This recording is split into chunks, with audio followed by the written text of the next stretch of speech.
Good afternoon po. Ito na pala yung update ng malaking unit. Pwede na natin pasukin yung loob kasi tuyo na. Pero Sunday pa naman deliver nito kasi meron kaming gagawin sa unit doon sa pwesto nila. Ito yung pinaka-sliding nito. Kagandahan nitong unit na to, sliding. Ayan, basta kasi pintura kumapit. Ayan. Ayan.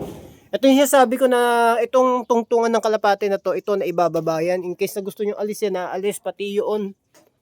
Ayan, pwede itong i-adjust yung mga ano na yung tungtungan na yan. Pati yun, pwede rin i-adjust. Tapos ang viewing nito, ito, malawak ng triangle viewing nyo. Pwede kayo dito maglagay ng mga, ayun, yung isang tungtungan na maliit, pwede nyo dito ilagay, isabit. Pero ang nilalagay dito ay B-perks. Tapos training X makina niya, ayan o. Mas malinis yung tingnan niya. Tapos yung white T-trap niya, naaalis yung white T-trap niya, pwede nyo alisin. Tapos yung release na isa yan. Tapos X makina niya. Yung X makina niya pwedeng alisin. Naalis yung X makina niyan. Ayun yung pinaka-tornilyo niya. Tapos dito pwede pa kayo maglagay ng box parts na tama, window box pala, window box. Ito box parts niya na pwede kayong lagay dito pa ng mga pasok na pasok yung mga paso diyan na paitlogan.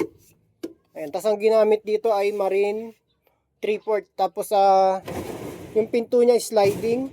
Ayan, may ventilation din siya. Ayan.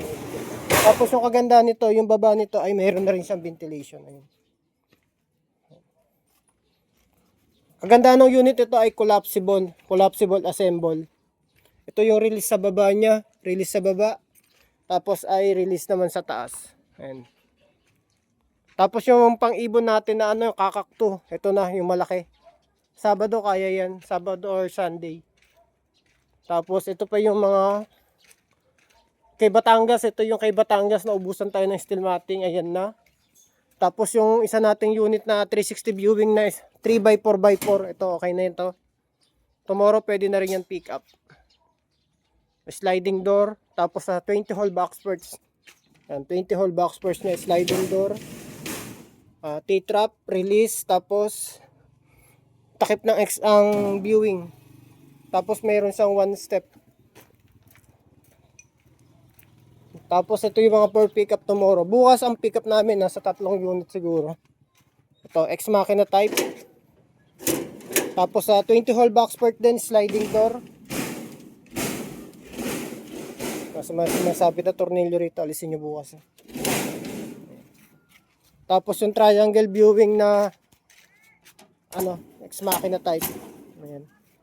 Ito pick up bukas, ito baka pwede na rin pati yung isang puti doon. Bukas 3 ang pick up natin. Friday tomorrow. Okay na po.